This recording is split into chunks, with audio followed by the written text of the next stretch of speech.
Hallo meine lieben Pfeifenfreunde und herzlich willkommen zu meinem heutigen aktuellen Video. Ja, Pfeife rauche ich heute nicht, zumindest jetzt nicht. Ich bin ja immer noch bei uns oben im Wohnzimmer. Das Wetter lässt es auch nicht wirklich zu, dass ich mich groß raussetze.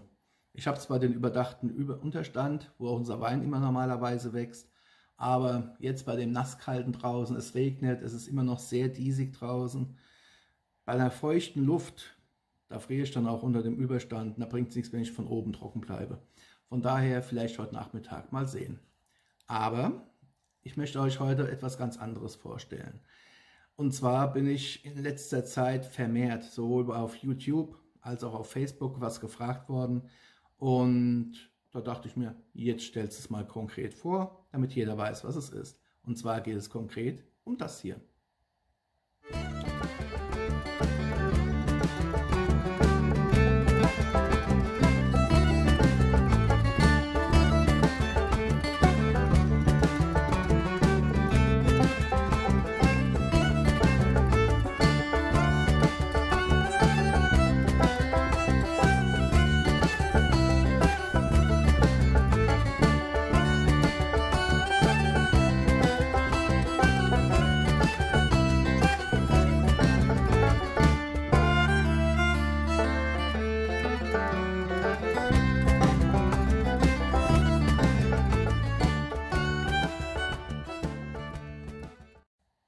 Ja, ihr habt es eben gesehen.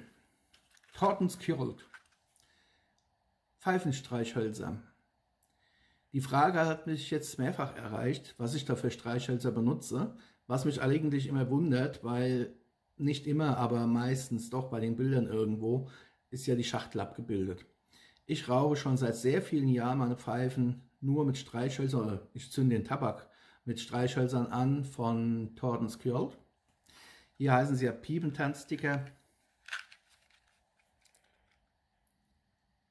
So ist eigentlich das klassische Design. Und die Pfeifenraucher kennen ja spätestens diesen Kopf hier. Diesen Charakterkopf ziert ja halt eben auch von Tordenskjold der Pfeifentabak. Und ich hatte mir, ich weiß gar nicht mehr, wie viele Schachteln ich von diesen Streichhölzern hier bei Darmpipe gekauft habe. Eigentlich war bei jeder Bestellung früher mindestens eine Schachtel, also eine Großbestellung, es waren ja meistens 10er Gebinde oder 20er Gebinde, Streichhölzer dabei. Ich schwöre auf Streichhölzer. In seltenen Fällen kommt bei mir mal 0815 Feuerzeug zum Zuge. Manchmal nutze ich aber auch so einen speziellen Kaminanzünder mit einem etwas längeren Rohr oben dran, mit dem ich dann halt bequem von oben die Flamme einbringen kann. Aber ich würde mal sagen, 98% der Fälle schwöre ich auf Streichhölzer. Und das schon immer, seit 32 Jahren. Ich habe mit Streichhölzern angefangen, ich bin bei Streichhölzern geblieben, weil die Erfahrung einfach zeigt, die Flamme eines Streichholzes ist wesentlich weicher als von jedem Feuerzeug. Ich weiß, jetzt werden hier viele aufschreien, werden sagen, oh, das Corona Oldboy ist das Beste, was geht. Jawohl, ich kaufe mir für über 100 Euro ein Feuerzeug, muss dann auch noch für weiß der Henker wie viel Euro im Laufe der Jahre mir immer wieder das Gas dafür kaufen. Wozu? Streichhölzer, 9+ Ultra, billig. Ich müsste so viele Streichholzschachteln kaufen, ich weiß gar nicht wie viele, bis ich überhaupt mal die Kosten eines Corona Oldboy eingeholt habe. So ein 5er-Pack. Ich werde euch nachher einfach mal, ich werde euch dann ein Bild zeigen, was es so aktuell kostet, so eine Schachtel. Oder was ein 5er-Gebinde kostet. Rechnet es euch selbst aus. In vielen Fällen reicht es aus, wenn ich ein einziges Streichholz nehme. In den meisten Fällen benötige ich 2. Eins zum Vorklimmen, weil der Tabak ja aufbäumt. Dann wird geklettet, dann wird nachgefeuert. Mit 2 Streichhölzern bin ich schon gut dabei. Wenn ich Pech habe, das ist relativ selten zum Glück der Fall, ist es auch mal ein 3. oder ein 4. Streichholz. Wenn ich draußen sitze, ich sage ja, manchmal nutze ich 0815 Feuerzeuge, dann wird mit einem normalen Feuerzeug mal kurz nachgefeuert. Das ist ja alles kein Act. Aber es geht ja darum, primär entzünde ich den Tabak in der Pfeife mit Streichhölzern.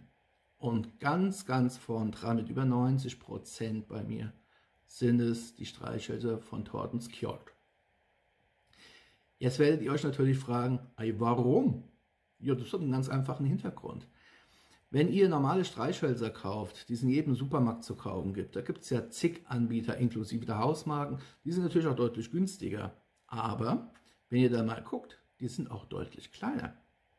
Ein kleines Streichholz kann man natürlich nutzen, kann damit natürlich auch die Pfeife oben zum Glimmen bringen.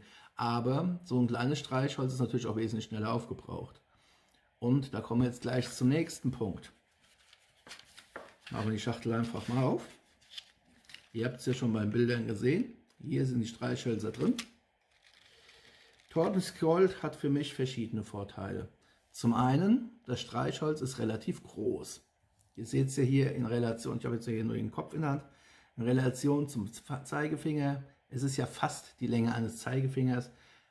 Etwa, ja, hier kann man es am besten vergleichen, sehe ich gerade. Es ist ungefähr die Länge eines kleinen Fingers.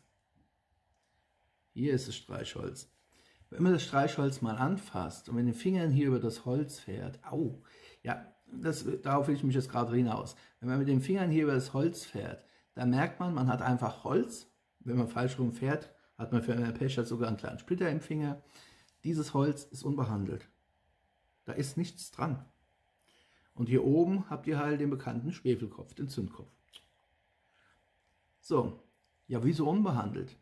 Schaut euch mal die 0815 Streichhölzer an, die ihr für wenige Cent in jedem billigen Supermarkt bekommt oder beim Discounter. Schaut sie euch mal an und dann fasst sie hier neben mal an. Dann werdet ihr merken, dass die normalen Streichhölzer behandelt sind. Die Hölzer sind zumeist mit Wachs behandelt. Und das mit der Wachsbehandlung hat ja verschiedene Gründe. Und ist zwar schick, man kann es leichter anfassen, man kriegt keine Splitter in die Finger, das wird wohl immer der größte Grund gewesen sein für die Wachsung, aber für Pfeifenraucher ist es halt eher unglücklich, weil dann hat man in der Flamme, die man an den Tabak hält, immer so ein bisschen Paraffin mit dran. Gut, das bringt einen nicht um, aber es verändert den Geschmack. Das ist auch das Gleiche, weshalb ich beispielsweise nichts von Zippos halte. Viele schwören ja auf Zippos mit dem Aufsatz für Pfeifenstreich, also für Pfeife rauchen, zünden es an, weil das Sturmfeuerzeug, die Flamme geht hier nicht aus, halten dann den Aufsatz über die Pfeife und stopfen ihre Pfeife an. Schick, schick. Aber das ist Benzin. Zippos werden mit Benzin betrieben. Das riecht man und das schmeckt man. Und von daher nehme ich auch davon grundsätzlich Abstand und bleibe bei meinen Streichhölzern, und zwar speziell bei diesen Pfeifenstreichhölzern. Für mich war es natürlich ein Riesenvergnügen, dann durch diverse Handbücher im Laufe der Jahre dann davon auch bestätigt worden zu sein, dass Streichhölzer die besseren Feuerzeuge sind. Deswegen, ich bleibe dabei und meine Marke, wie gesagt, solange ich sie immer noch kriegen kann, sind die Streichhölzer von Torten Skjold. Ich habe auch schon andere Streichhölzer benutzt, die ebenfalls brauchbar sind. Ich denke, die werde ich euch jetzt so nach und nach auch mal noch vorstellen. Habe jetzt auch ganz zufällig Streichhölzer geschenkt bekommen, wo ich dann denke, da habe ich einen Vergleich angestrebt. Ich will aber noch gucken, ob ich dadurch auch noch bestätigt werde. Und die werde ich euch dann ebenfalls vorstellen. Torten Skjold, das blende ich euch jetzt mal kurz hier die Seite ein.